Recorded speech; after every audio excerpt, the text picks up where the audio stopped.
Welcome to this episode of Blair County Beat. Today we are talking to Tiffany DaEira-Brown, a loan officer with Freedmont Mortgage Group located on the Diamond in Hollidaysburg.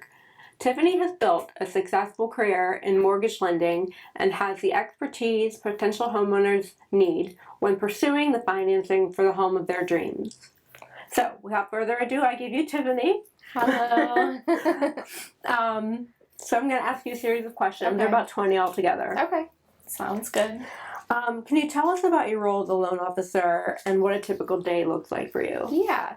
So I would say that every day is different, of course. But typically it's a lot of calling and texting borrowers, answering questions, speaking with underwriters. But I would say a typical day, I normally spend a few hours in the office and just, making sure that all the loans in my pipeline all are being addressed if there's any issues that come up. And I'm always touching base with my clients, if not once a week, multiple times a week, just letting them know and keeping them informed with every step of the process. So basically my whole day is on my phone or on my laptop as a loan officer. Yeah. So, okay. And sometimes, I may be at open houses on the weekend, or I may, be at closing. So it varies, but a lot of it is being on the phone. Okay. Yeah. Thank you. So what inspired you to pursue a career in mortgage lending? Yeah. So my husband and I, we bought our first home in 2021. And I remember just that feeling. We did not know that we would be able to even buy a home in the first place. So the feeling of when I was told that we were pre-approved and we can go look for houses, it was such a great feeling that I remembered. And that stuck with me. And then so when I was, looking for a career transition, that was one of the things that came up and I decided to pursue it. Okay. Yeah. Which leads me to my third question is kind of related, but you entered the mortgage industry while on maternity leave with your second child. What motivated the career transition? Yeah. I mean, it's kind of the same, but it was a unique experience for you. Yeah. So when I was on my maternity leave, so my background, I have been in a lot of supervisor, manager, team lead roles, managing teams and coaching people individually and helping people, progress in their career. And a lot of that is 9-to-5 corporate work. And that doesn't give you too much flexibility when you have small children, right? Like you don't get a lot of paid time off. And so I was looking for something that was more flexible that would allow me to, if I need to take the day off, like yesterday was my son's kindergarten graduation, I can go to that. I don't need to take time off to go to something like that. So I was looking for something more flexible, and that's why, back to me remembering buying a house and stuff like that, that's kind of why that came up. So that feeling doesn't really go away. No, it was, remember. Yeah, the best feeling ever. Yeah. What has been the most rewarding aspect of helping clients through the home financing process? Kind of going back to what I said about my own experience, when people don't think that they can qualify for a mortgage, and then I tell them that they're pre-approved, and then they close and they buy their first house. First-time home buyers are always so deeply appreciative of everything, and not just first-time home buyers, but when people think that they can't buy a house and then they can, that's just so rewarding for me. So, yeah. That's great. Yeah. What are some of the biggest misconceptions that people have about obtaining a mortgage? Just the fact that they can't or won't get one? I think there's a lot of misconceptions online as to like what's needed for a mortgage. A lot of people think that they need to have perfect credit, but that's not necessarily the case. It's, your overall credit profile. And there's a lot of things that can be done that most people don't know can be done to like improve your credit score or improve your situation to be able to get approved. And what my biggest thing is, like, even if another lender might have denied you, I always am happy to take a second look at something, because there's, you know, different things. I'm constantly learning and educating myself on different things that can be done. And I don't ever just like deny someone. I always try to make it a point that I will help them get to where they need to be. So what is it really based on, like whether you get pre-approved or not? Like your credit score, like you said, but is there I would anything say else? like your credit profile, your employment is a big thing. So we look at the last 2 years of your employment history. And sometimes, like, if you have gaps in employment, if, you know, that, Not me. that might disqualify you. There's a lot of things that go into it. Whatever savings that you have, you know, there's a lot of things that go into it. But I would say, like, your credit, job history, that's a very important aspect. Okay, I got the credit down with the job history. Yeah. Living. So what advice would you give to first-time homebuyers who may feel intimidated by the process? Yeah.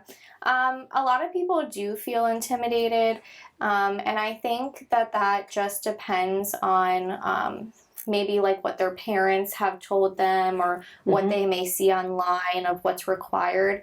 I would say to anyone to just find a good lender, me, or it could be anyone, but find a good lender that's really willing to help break down the process and explain it to you, because mortgages are complicated, and it's a really complicated concept, and there's so many things and laws that go into it that sometimes, like, when you speak with a lender, they might not give you all of those details and break it down, and that can feel intimidating. So definitely, like, find someone that's going to break it down in a simpler way and give you all the steps.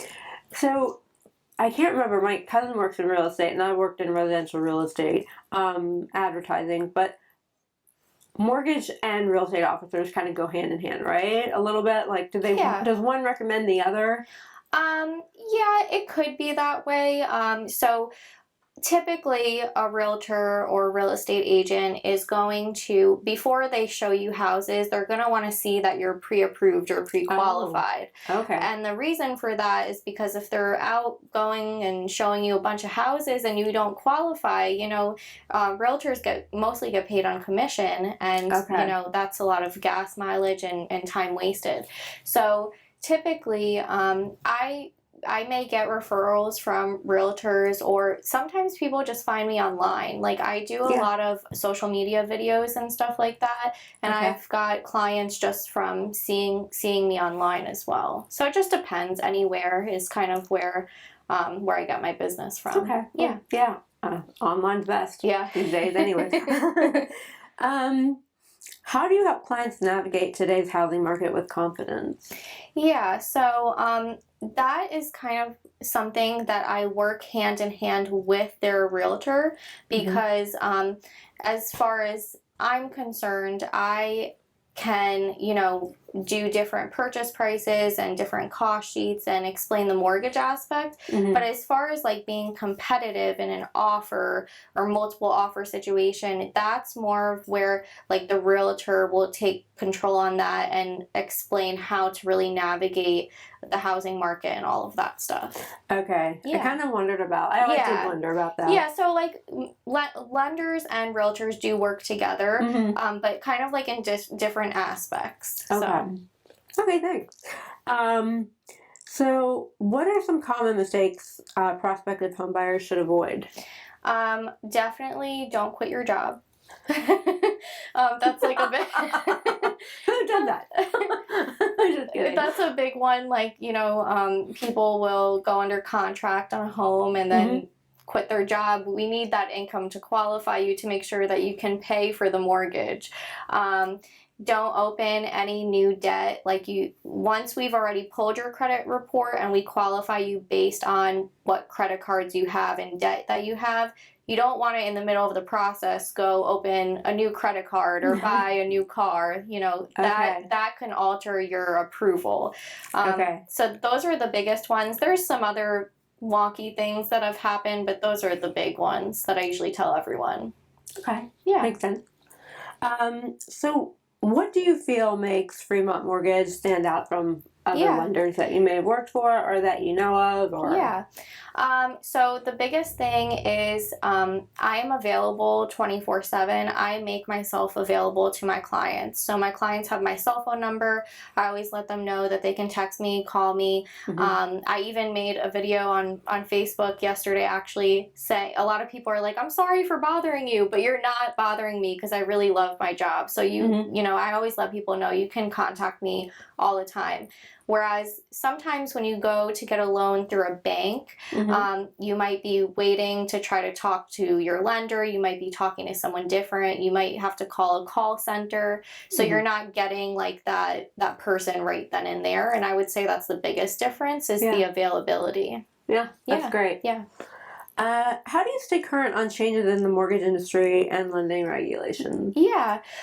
So, of course, as a lender, we are required to do compliance training regularly. So that's a requirement. And outside of that, I am always researching like mortgage news, mortgage updates, you know, new things that are happening in real estate, whether it be with appraisals or, you know, regulations with mortgages itself. So I'm always keeping myself educated on all of those things. Yeah. So, I mean, you kind of have to. It's so confusing, to be honest with you. I think it's confusing, but things change a lot, you know, and I would say the mortgage world is definitely not like it used to be many years ago, and there's a lot of things that are changing constantly, so you almost have to continuously educate yourself. Okay. Yeah. So now I'm going to ask you maybe some personal journey and family questions. Okay. So you relocated from Connecticut to Blair County in 2021. What initially attracted you to Hollidaysburg? Yeah. So it's a funny story. So we are from Connecticut. The area that we lived in, I really didn't like the area. My son was small. He was only 1 year old at the time. And it wasn't the best area, but it was an area that we could afford to pay rent in. So I had mentioned to my mom actually that I wanted to buy a house, but the houses in Connecticut in that area are very expensive. So my mom actually had a condo up at Blue Knob at the time that she wasn't staying at. And she was like, well, why don't you come over here in Portage, check it out, see if you like the area. So we did come down for like a week or so, and we were checking out the area and we found Altoona. And we wound up really liking Altoona. I worked from home at the time, so it was easy for me to transition my job to another state. And then we moved here a couple months later. We bought our house. So cool. Yeah. So I know you mentioned that you wanted a safer, more affordable place to raise your family. Has Blair County lived up to those expectations? Yes, definitely.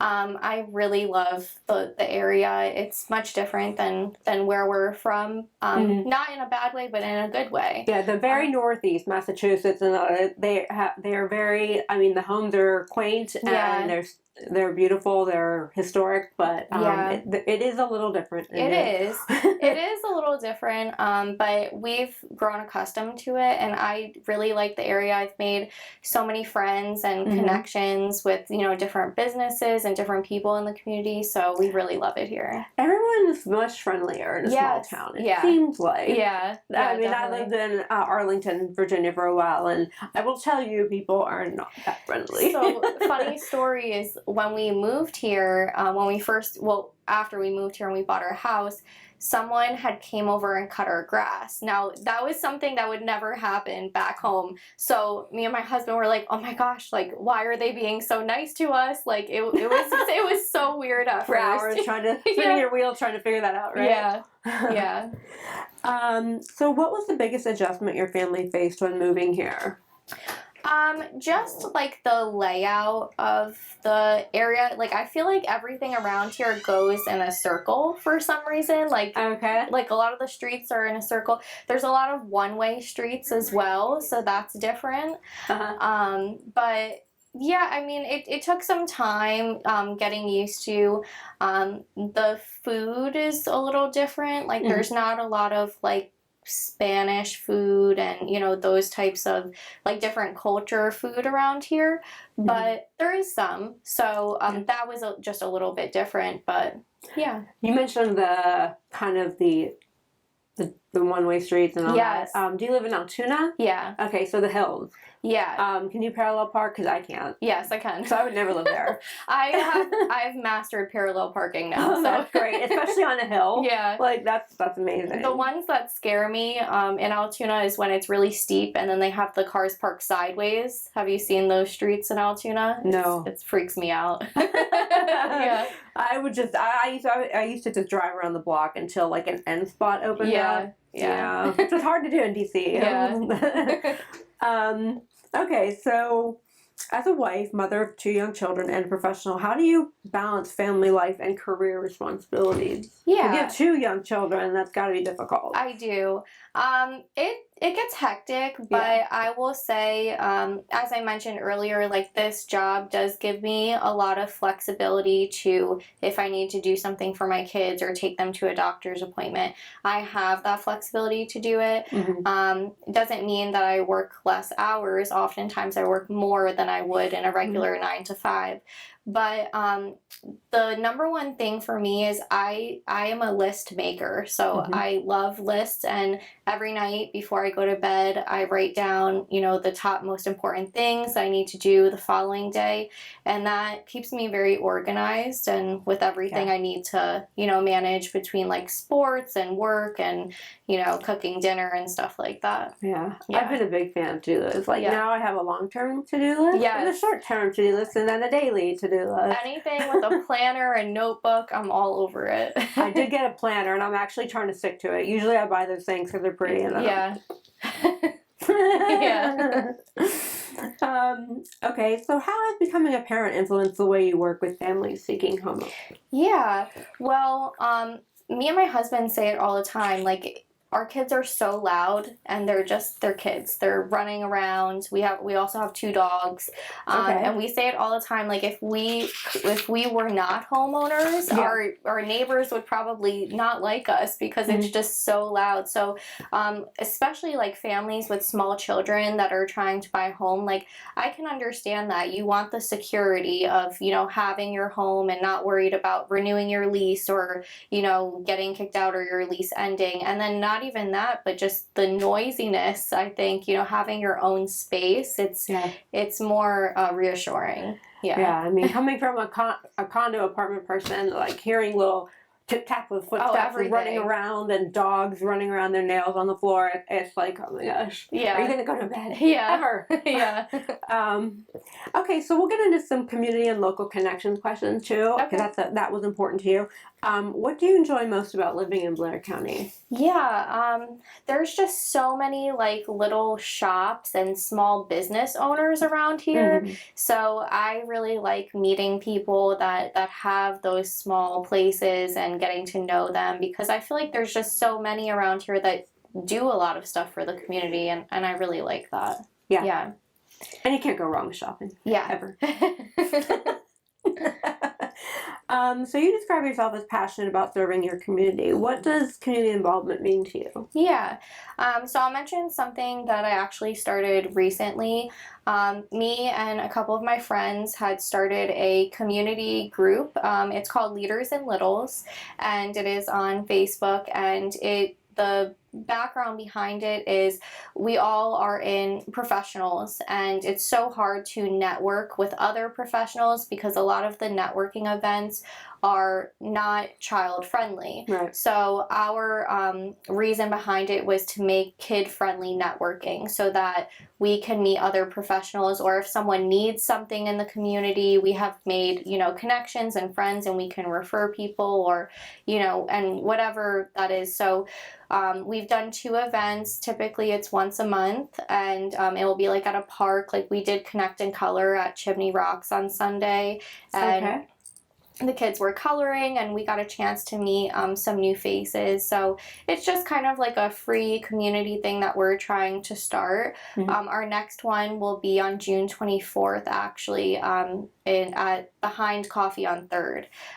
So there will be ice cream there, and just a way to get people together. I think is so important to know people and make those connections. It's a great idea. Yeah. It filled a need that wasn't there before. Yeah, for sure. Yeah. So what are some ways you've been able to support local families beyond just helping them secure a mortgage? Like, do you stay in touch with them, or? Oh, yeah.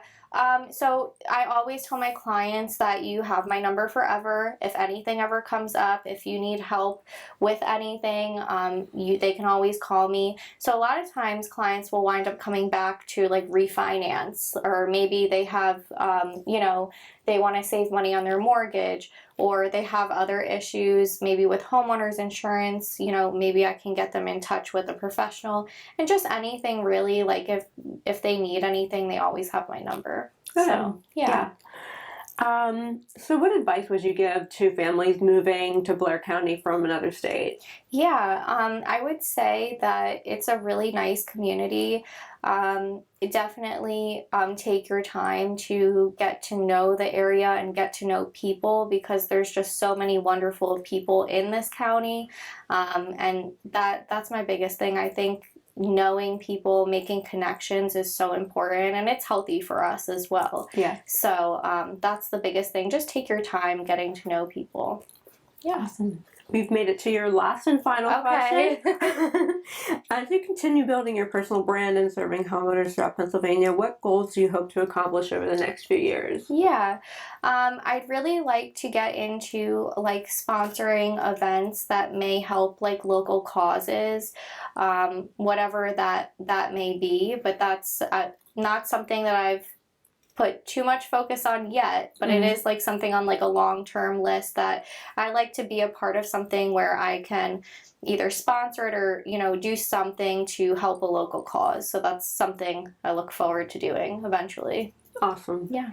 All right. Well, thank you very much for talking to us today. I learned a lot from you. Yeah. And if I ever buy a home, get out of my mom's house, I will come to you. Okay. All right. Well, thank you very much for your time. Thank you.